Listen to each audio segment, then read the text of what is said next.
Mes frères et mes sœurs dans le Seigneur, je vous salue dans le précieux nom du Seigneur Jésus-Christ. Je rends grâce à Dieu qui nous a permis de terminer un week-end de repos et d'entamer cette nouvelle semaine dans laquelle nous entamons aussi un nouveau mois qui est le dernier mois de l'année. Je bénis le nom de Dieu et je lui rends toute la gloire. Nous sommes à notre rendez-vous quotidien sur cette plateforme pour notre émission Ton pain de la première heure. Et nous sommes aussi à la 5e semaine du séminaire, de la série d'enseignements sur l'art de la prière. Donc nous sommes dans la 5e semaine. Dès le départ, nous avons annoncé que ça allait être 7 semaines d'enseignement.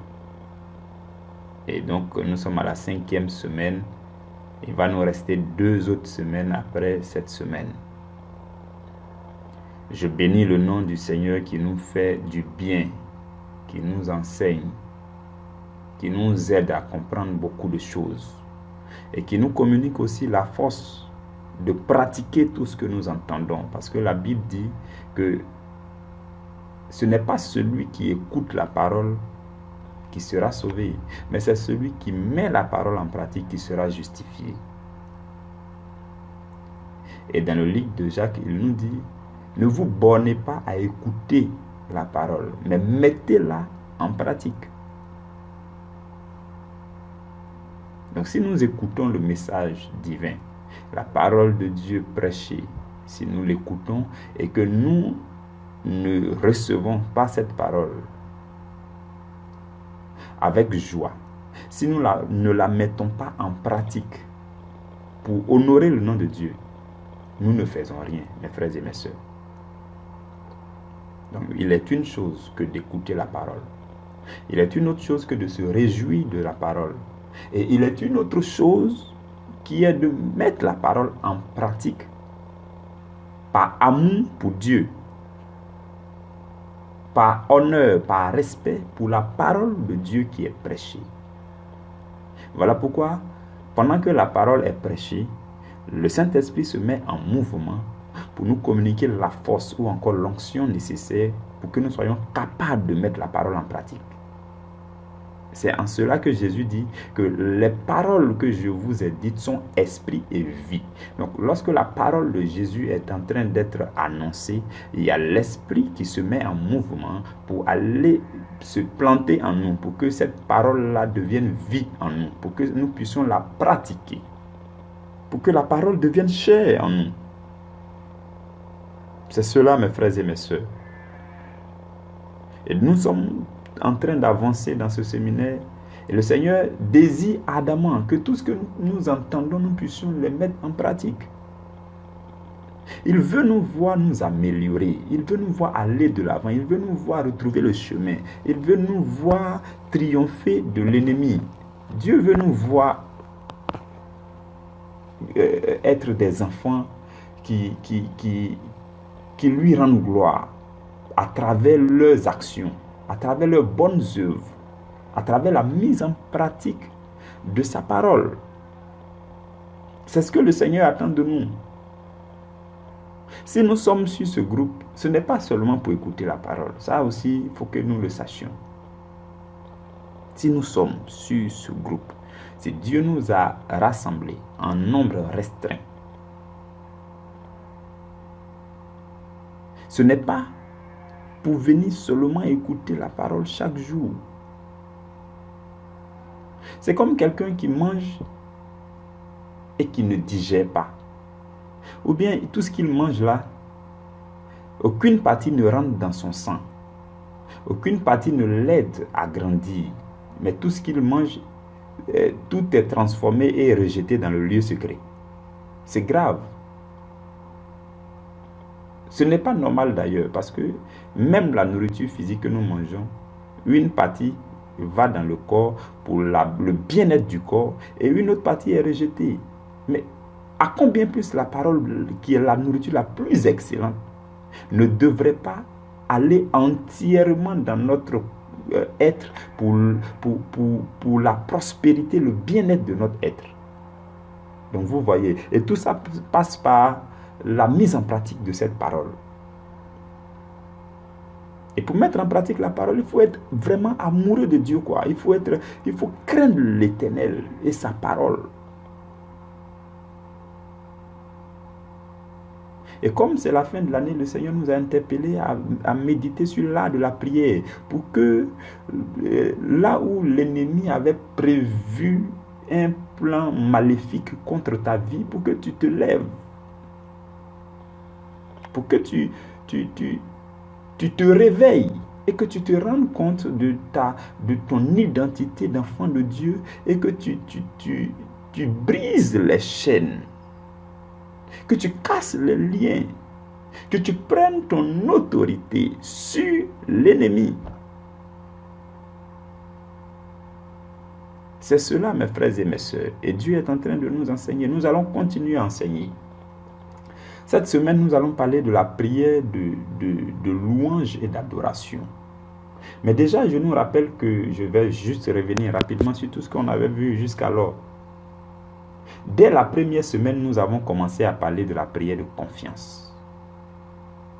Et avant même de parler de la prière de confiance, nous nous sommes attardés un peu sur ce que c'est que la prière de façon générale.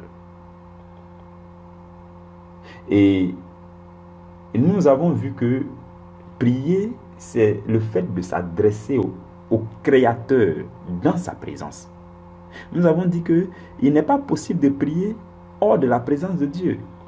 Voilà pourquoi il est important de se connecter, de pouvoir se connecter à Dieu afin de lui parler, parce que la prière, c'est le fait de parler à Dieu dans sa présence. Nous avons dit aussi que la prière fait en sorte que il y a une atmosphère spirituelle assainie qui se crée autour de nous. C'est-à-dire que de par votre prière, vous créez autour de vous une atmosphère spirituelle assainie. Et donc, même l'air ambiant qui vous entoure, là, tout devient sain autour de vous. De sorte que l'air même que vous respirez va aller jusque dans vos entrailles. L'air assaini là, va aller transformer des choses dans votre entraille là-bas. Et ça va peut-être même provoquer la guérison si vous aviez mal quelque part. Et la prière nous permet aussi de demeurer dans une position de victoire. Pour quelqu'un qui prie constamment, l'ennemi a peur de lui. Parce que quand on prie, la prière fait de nous un corps céleste. Vous vous souvenez, Paul parle dans 1 Corinthiens chapitre 15, il parle des corps célestes, des corps terrestres, tel est le terrestre, tel est le céleste, ainsi de suite, tel est le céleste, tel seront, ainsi de suite. Donc, en fait, quand vous priez, vous brillez, vous avez un éclat spirituellement. Et donc, l'ennemi a peur de vous. Il y a d'autres qui parlent d'une aura. On appelle ça une aura. Une aura qui, ça dit que c'est comme si tout autour de vous, il y a un éclat lumineux qui vous environne. Comme lorsque Jésus était sur la montagne et il a été transfiguré. La Bible parle d'une nuée lumineuse qui l'environnait. Donc lorsque vous priez, c'est dans une telle apparence que vous vous retrouvez. Donc il est important pour chaque chrétien de prier, non seulement pour créer cette atmosphère autour de lui, mais pour demeurer en position de victoire, pour profiter de la prière et pour manifester sa foi en tant que chrétien. Donc nous avons parlé de la prière de confiance.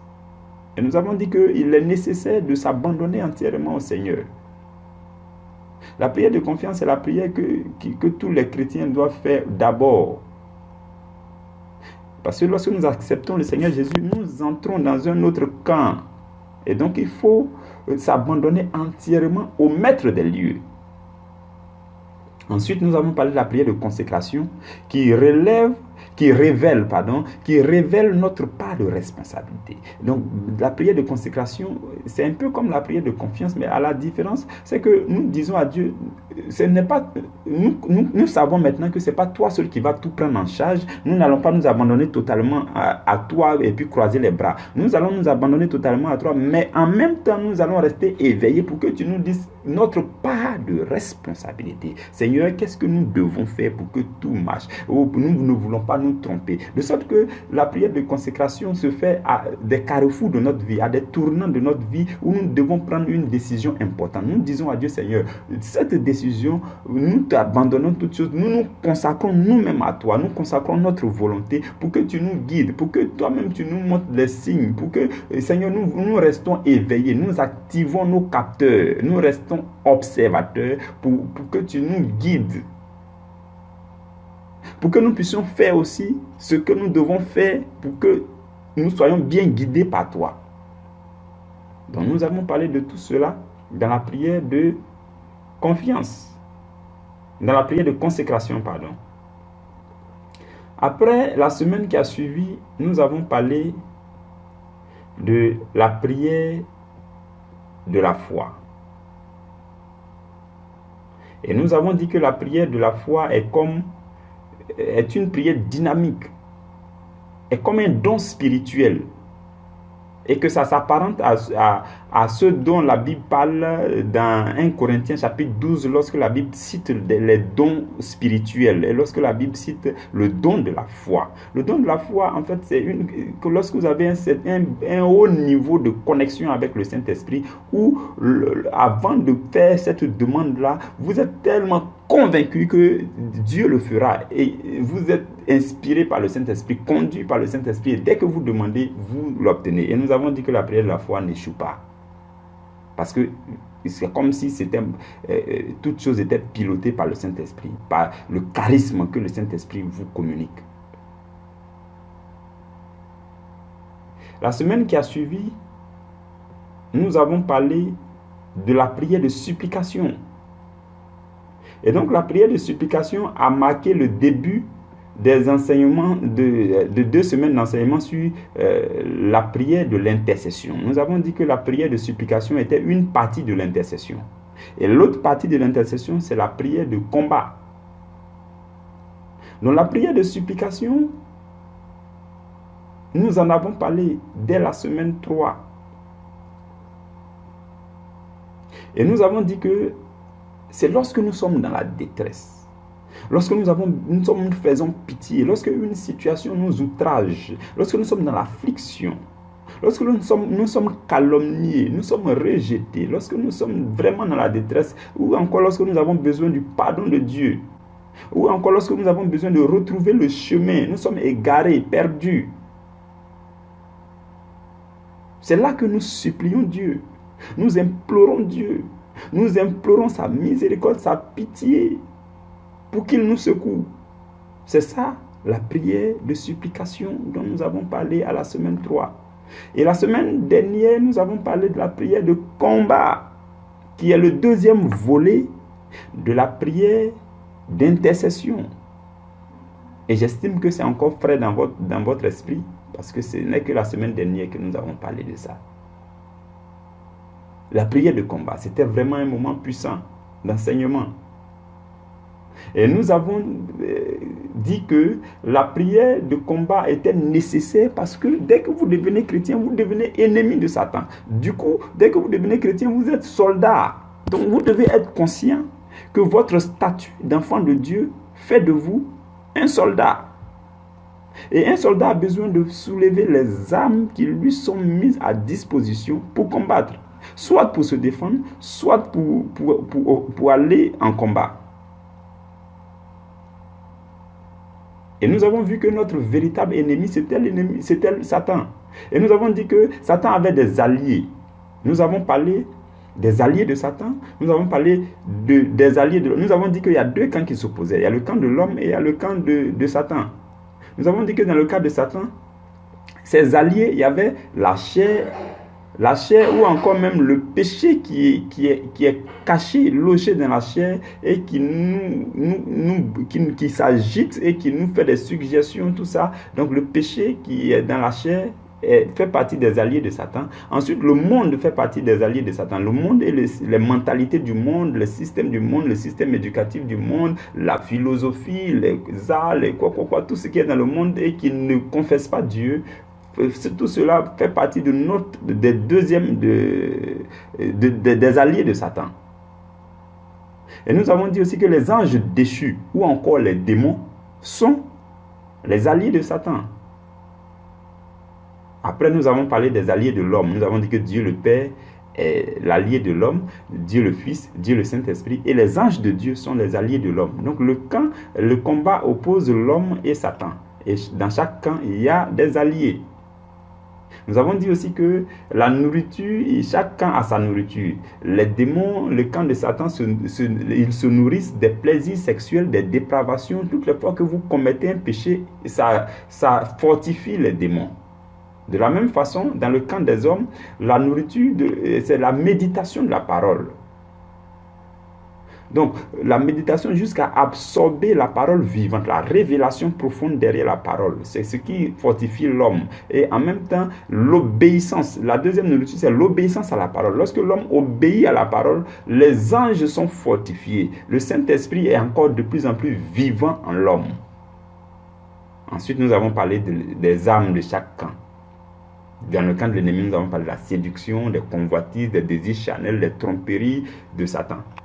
Et dans le camp de l'homme, nous avons cité la parole de Dieu comme arme, le nom de Jésus, le sang de Jésus, le Saint-Esprit, ainsi de suite, comme arme.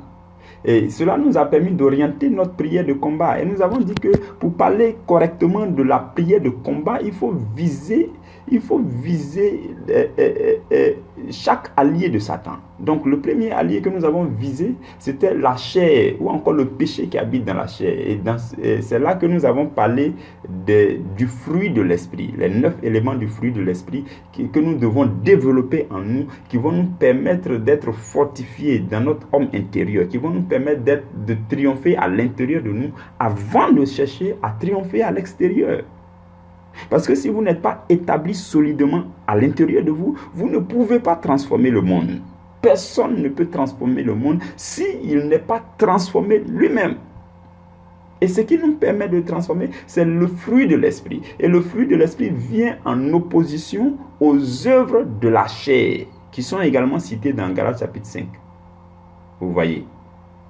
Donc, pour pouvoir éliminer de notre esprit, de notre pensée, de notre vie, de notre cœur, toutes les œuvres de la chair, il faut que nous puissions développer en nous tout le fruit de l'esprit. La Bible parle de l'amour, la paix, la joie, la bonté, la bienveillance, la fidélité, la douceur, la maîtrise de soi. C'est tout cela, le fruit de l'esprit, que nous devons méditer, nous attarder dessus, réfléchir là-dessus. Seigneur, qu'est-ce que signifie la maîtrise de soi? Que signifie la douceur? Que signifie la bonté? Lorsqu'on dit la bienveillance, même, qu'est-ce que ça veut dire? Et j'ai profité pour vous dire qu'il y a un livre que le Seigneur est en train de me faire écrire, où tout cela, par le Saint-Esprit, tout cela est détaillé là-dedans. Donc nous devons, nous aussi, chacun de son côté, à son humble niveau, prendre du temps pour méditer là-dessus. Parce que c'est en méditant là-dessus que ça vous remplit le cœur et ça va remplacer les œuvres de la chair qui s'étaient établies en vous. Vous voyez, mes frères et mes sœurs, c'est cela. Ensuite, nous avons orienté notre combat dans le sens du monde.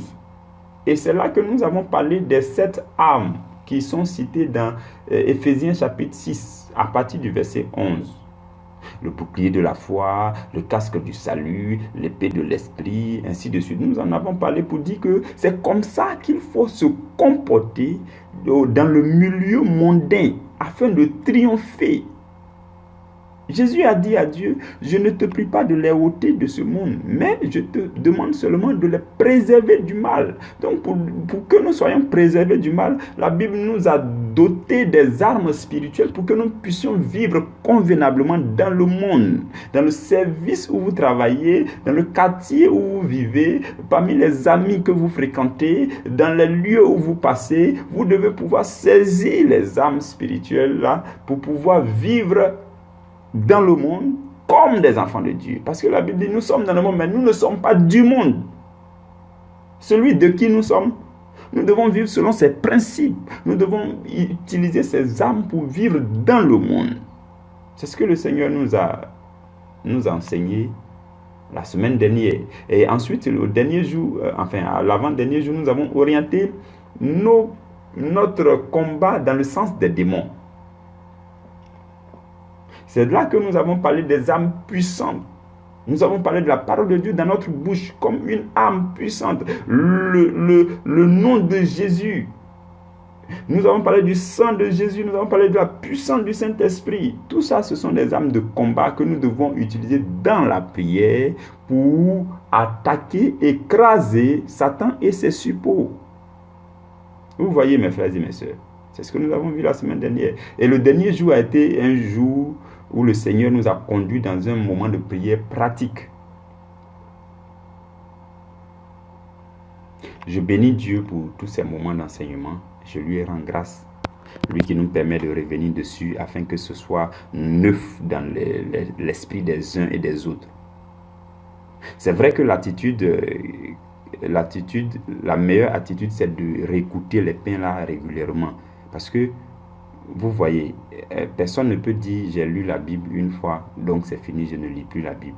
Si vous voyez qu'on lit et on relit la Bible, même les livres qu'on lit et on relit, c'est pour que ça entre dans notre esprit, que ça soit incrusté dans notre cœur et pour que ça porte vraiment du fruit, que ce soit bien ensemencé.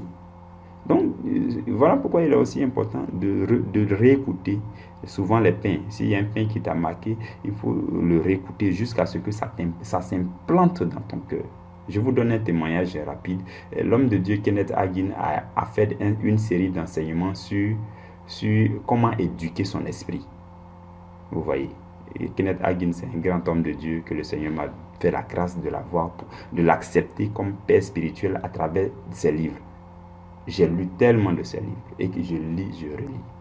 C'est vraiment une grâce de Dieu. Le Seigneur m'a fait la grâce d'accepter 3 hommes de Dieu comme pères spirituels. Je ne les ai pas rencontrés, je ne les ai pas vus, mais j'ai beaucoup de leurs livres, j'achète leurs livres, je lis, je relis leurs livres, de sorte que quand je parle maintenant, j'ai l'impression que c'est eux qui parlent à travers moi. Donc, il a fait une série d'enseignements sur comment éduquer l'esprit humain.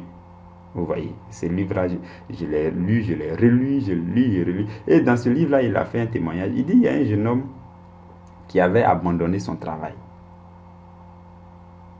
Et il s'est lancé dans les affaires.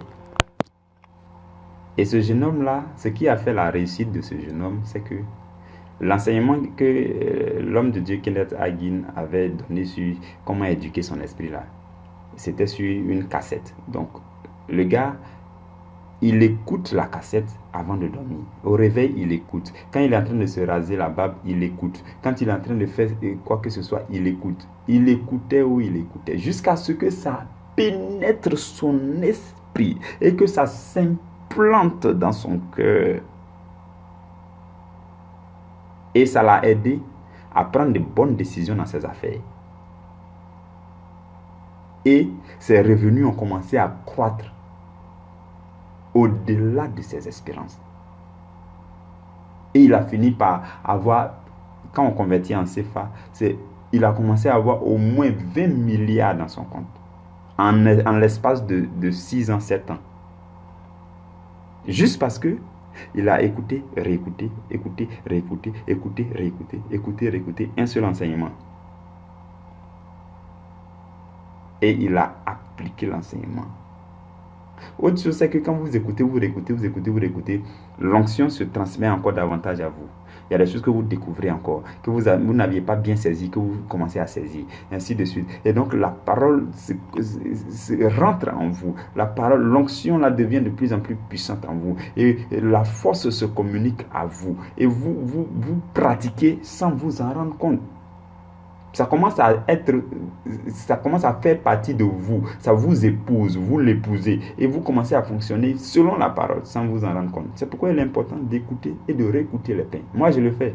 Ce n'est pas parce que c'est moi qui donne l'enseignement que je ne l'écoute pas. Je suis le premier même à écouter. Je le fais. Et quand je fais l'effort de l'écouter avec une oreille extérieure. C'est-à-dire que je fais comme si, moi, c'est pas moi qui ai enseigné. Seigneur, je suis venu, moi aussi, il faut que tu me bénisses.